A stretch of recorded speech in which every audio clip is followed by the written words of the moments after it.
بسم الله الرحمن الرحيم. يا أيها المزمل قم الليل إلا قليلا نصفه أو انقص منه قليلا أو زد عليه ورتل القرآن ترتيلا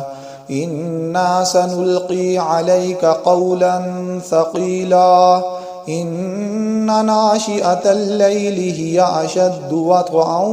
وأقوم قيلا إن لك في النهار سبحا طويلا واذكر اسم ربك وتبتل إليه تبتيلا رب المشرق والمغرب لا إله إلا هو فاتخذه وكيلا واصبر على ما يقولون واهجرهم هجرا جميلا وذرني والمكذبين أولي النعمة ومهلهم قليلا إن لدينا أنكالا وجحيما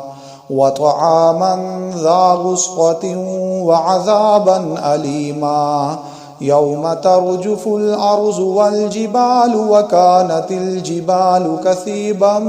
مهيلا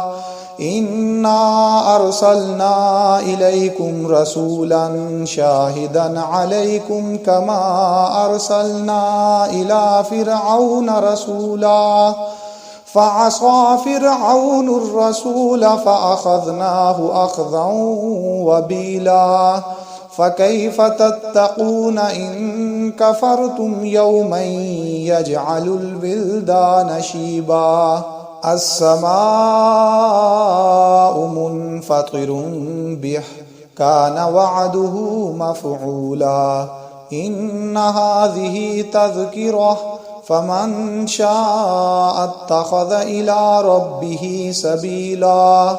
إن ربك يعلم أنك تقوم أدنى من ثلثي الليل ونصفه وثلثه وطائفة من الذين معك والله يقدر الليل والنهار علم أن لن تحصوه فتاب عليكم فاقرؤوا ما تيسر من القرآن علم أن سيكون منكم مرضى وآخرون يضربون في الأرض يبتغون من فضل الله وآخرون يقاتلون في سبيل الله فاقرؤوا ما تيسر منه وأقيموا الصلاة وآتوا الزكاة وأقرضوا الله قرضا حسنا وما تقدموا لأنفسكم من خير تجدوه عند الله هو خيرا وأعظم أجرا واستغفروا الله